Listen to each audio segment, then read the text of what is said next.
story behind the brand name? I look gorgeous. Oh my god. তো breaking news everyone, আমাদের superstar Shakib খানের তুফান movie নিয়ে অবশেষে মুখ খুললেন জনপ্রিয় নায়িকা দীপিকা পাড়ুকোন।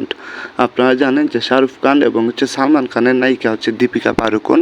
সেই দীপিকা পাড়ুকোন অবশেষে আমাদের সুপারস্টার শাকিব খানের যে তুফান মুভিটা আছে সেটা নিয়ে কথা বললেন। শুরুতেই বললেন যে শাকিব খানকে আমি অনেকটা ভালোবাসি বা অনেকটা শ্রদ্ধা করি, মন থেকে লাইক করি। তো শাকিব খানের তুফান মুভির জন্য রইল মনের গভীর থেকে হচ্ছে শুভকামনা। যেহেতু শাকিব খান আমাদের দেশে আসছে, মানে ইন্ডিয়াতে আপনারা জানেন বর্তমানে শাকিব খান আছে তার তুফান মুভির শুটিংয়ের জন্য, কারণ হচ্ছে রামোজি ফিল্ম সিটিতে শাকিব খানের তুফান মুভির শুটিং হচ্ছে আর কি। সো দীপিকা পাড়ুকোন বলেন, আমি আমার সর্বোচ্চ দিয়ে চেষ্টা করব যে এই শুটিং সেটে যাওয়ার এবং যে শাকিব খানের সাথে দেখা করার, কারণ শাকিব খানকে আমি অনেকটা লাইক করি। আর শাকিব খানের যে রাজকুমার মুভিটা ছিল সেই মুভিটাও আমি দেখছি, আমার কাছে ভালো লাগছে। এবং শাকিব খানের যে প্রিয়তমা মুভিটা ছিল সেই প্রিয়তমা মুভিটাও আমার কাছে অসাধারণ লাগছে। সো আমি খুব শীঘ্রই চেষ্টা করব যে শাকিব খানের যে শুটিং যে জায়গায় হচ্ছে আর কি রামোজি ফিল্ম সিটি, সেখানে যাব এবং শাকিব খানের সাথে কথাবার্তা বলবো, আলোচনা করব। হয়তো শাকিব খানকে দাওয়াত করব যেন শাকিব খান আমার বাসা আসছে, কারণ শাকিব খানকে আমরা সবাই হচ্ছে লাইক করি, সবাই ভালোবাসি।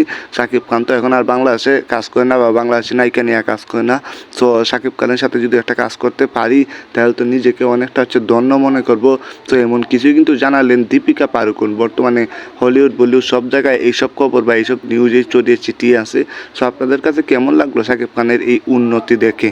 তো জানাবেন কমেন্ট বক্সে আপনার জন্য খোলা আছে।